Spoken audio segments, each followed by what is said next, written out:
मेरे प्रिय मित्र जेम्स की आशा करता हूँ कि आप स्वस्थ हैं, आप मस्त हैं और आप प्रभु के कार्य में व्यस्त हैं। हम उत्पत्ति की किताब उसके 39 अध्याय में हैं और उसके हम 12 पद को देख रहे हैं। तो यहाँ पर हम यूसुफ को देखते हैं और पोतीफर की पत्नी को देखते हैं जो शरीर की अभिलाषा में पड़ी है और अपनी हवस को मिटाना चाहती है, जो शरीर की हवस है उसकी, और वो यूसुफ का प्रयोग करना चाहती हैं और प्रतिदिन वो यूसुफ से बातें करती हैं और उसे कंपेल करती है, उसे विवश करती है कि वो उसके साथ सोए। पर यूसुफ ने उसकी एक भी बात नहीं मानी और वो अपने परमेश्वर के प्रति और उसके स्वामी के प्रति वफादार बना रहा, क्योंकि परमेश्वर उसके संग था और उसके जीवन में परमेश्वर का भय था।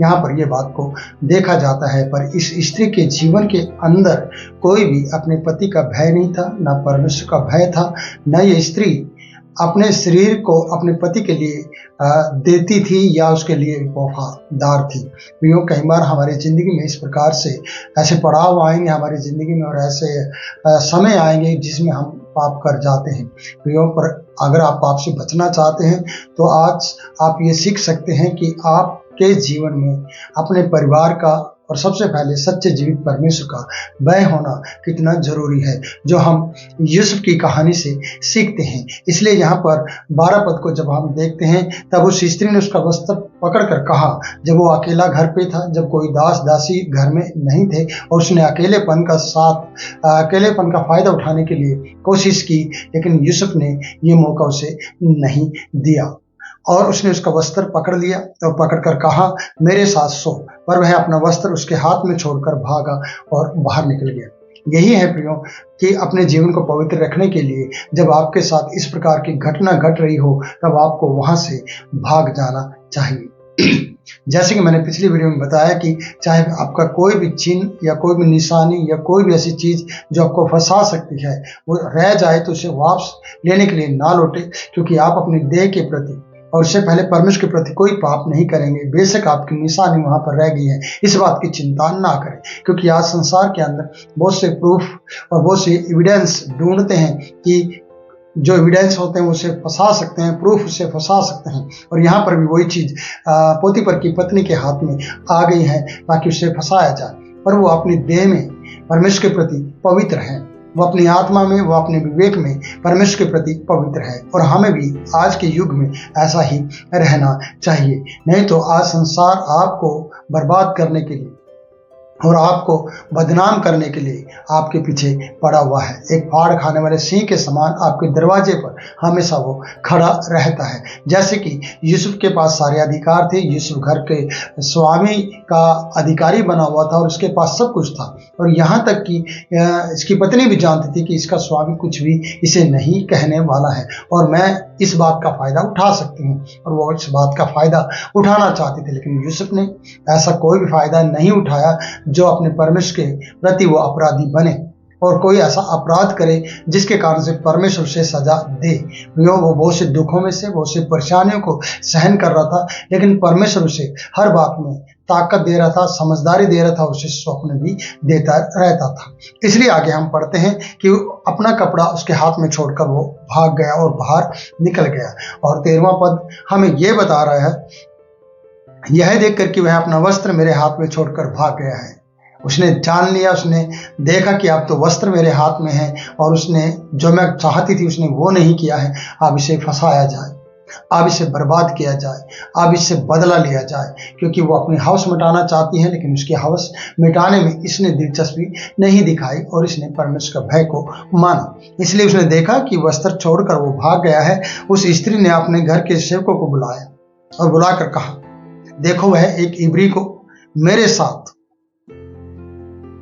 ठट्टा करने के लिए या मेरा तिरस्कार करने के लिए मेरे पास ले आया है। वह तो मेरे साथ सोने के मतलब से मेरे पास अंदर आया था और मैं उच्च स्वर से चिल्ला उठी।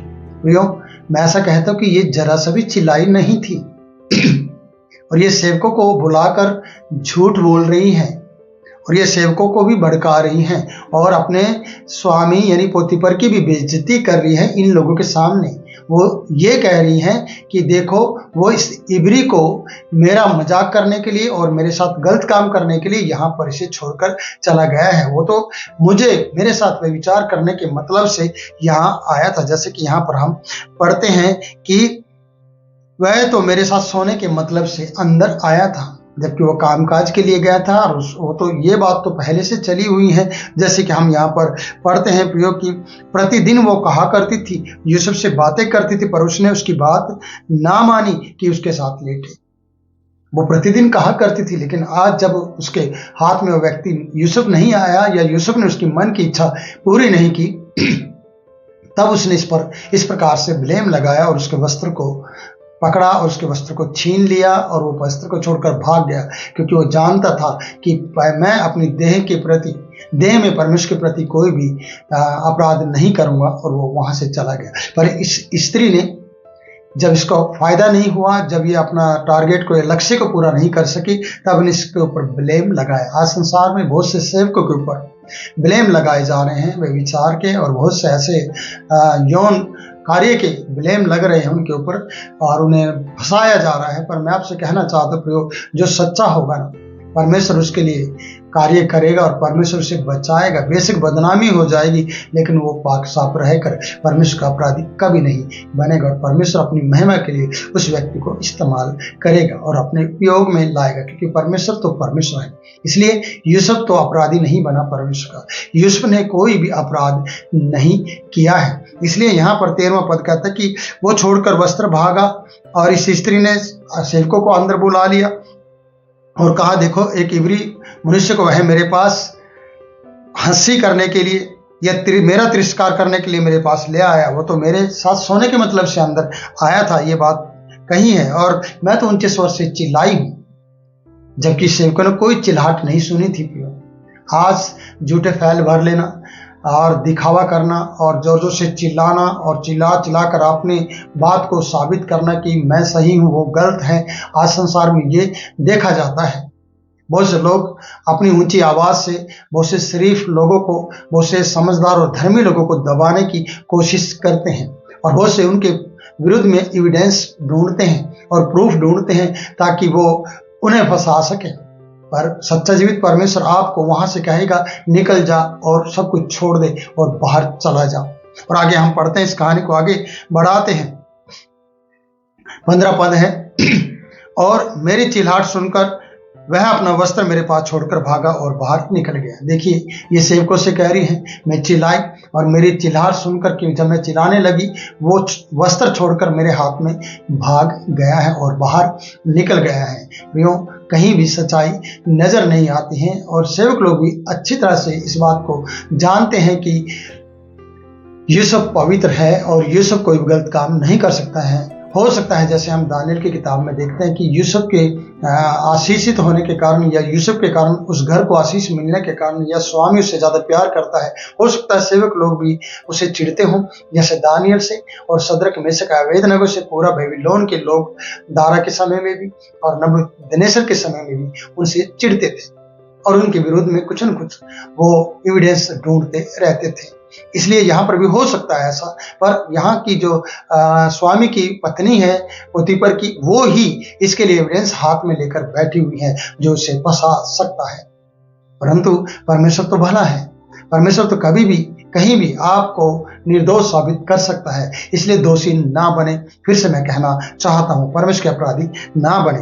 आगे बढ़ते हैं कि वो कहती कि मैं चिल्लाई और उसका वस्त्र उसके स्वामी के घर में आने तक उसके पास रखा रहा। वो चिल्लाई सेवकों को बता रहा है, और उसने अपने उसके वस्त्र को, यूसुफ के कपड़े को अपने पास, जब तक उसका यूसुफ का स्वामी नहीं आ गया या उसका पति नहीं आ गया, तब तक अपने पास रखे रही। 17वां पद बताता है, तब उसने उससे इस प्रकार की बातें कही, वह इब्री दास जिसको तू हमारे पास ले आया है, वह मुझसे हंसी करने के लिए मेरे पास आया था, और जब मैं जोर से चिल्लाई, ऊंचे स्वर से चिल्ला उठी, तब वह अपना वस्त्र मेरे पास छोड़कर भाग गया।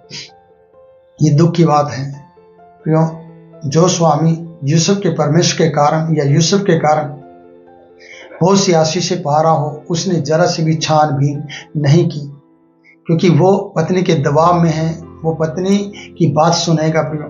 और पत्नी छिछोरी स्त्री के समान नजर आती हैं और पत्नी शारीरिक हवस की शिकार है जो हवस मिटाना चाहती हैं और पति पर इसे समय नहीं दे पाता है क्योंकि वो कामकाजी या राज घराने के कामकाज में ये बिजी रहता है या व्यस्त रहता है, जिसके कारण से अपनी पत्नी को पूरा टाइम नहीं देता है। और पत्नी के ऊपर इसने शक नहीं किया, शक एक भले मनुष्य के ऊपर इसने किया है। और हम जब ये पत्नी की बात सुन रहा है और सुनने के बाद क्या एक्शन लेता है उसे हम अगली वीडियो में देखेंगे। पर मैं इतना कहना चाहता हूं कि आपको अपने जीवन में परमेश्वर के प्रति सच्चा और पवित्र रहने के लिए कोई भी कदम उठाना पड़े, चाहे आपको उस जगह को और उस क्षेत्र को छोड़कर भागना पड़े, प्रिय भाग जाएं। इसलिए भाग जाएं क्योंकि उस वक्त आपको अपने शरीर को परमेश्वर के लिए पवित्र रखना जरूरी हो जाता है और अनिवार्य हो जाता है कि आपको अपने शरीर को और अपनी आत्मा को और अपने विवेक को पवित्र रखना जरूरी है, क्योंकि परमेश्वर पवित्र है और उसके लिए आपको जीना है और परमेश्वर ही न्याय करेगा। आज नहीं तो कल, कल नहीं तो प्रियो न्याय के समय में जब अंतिम समय होगा तब उन सब का बातों का न्याय किया जाएगा, जैसे कि हम वचन में पढ़ते हैं। तो प्रियो, यहाँ पर इस वीडियो को मैं अंत करता हूँ। इस वीडियो को सुनकर आप आशीष पाएं और किस प्रकार से आपने अपने जीवन में निर्णय लिया है कि हम इस तरीके के जब हालात हों या परीक्षा हमारी जिंदगी में आए तो हम वहां से भागने के लिए तैयार होंगे। तो कैसे आपने सीखा है कमेंट करके आप जरूर बताएं और यूसुफ की तरह अपने जीवन को और जिंदगी को बिताने की कोशिश करें। प्रभु आपको बहुत ऐसे आशीष दे। फिर मिलूंगा नई वीडियो में नए वचन के साथ। तब तक के लिए आपसे मैं इजाजत चाहता हूँ। इस वीडियो को लाइक करें, शेयर करें और हमारे चैनल को सब्सक्राइब करें। God bless you.